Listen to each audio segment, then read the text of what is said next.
Here is a new custom out of diesel with the hazard stripes. Very nice model. What's your opinion, guys? Look at the front.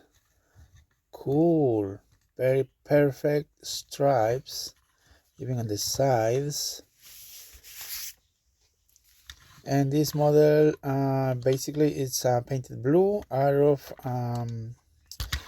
diesel, Devil's diesel. At the beginning I wanted to paint the Tolkien diesel, but I ended up with this normal diesel, so probably we might try this later in a Tolkien model.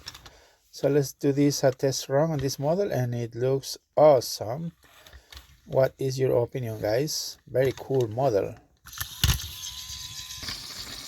And this is how it looks on the tracks. Very nice. Cool custom, guys.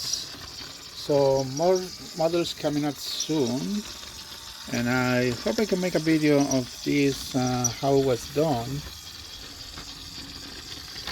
Now I know how to make it, and I will upload how to make this soon. I really like the stripes on this model.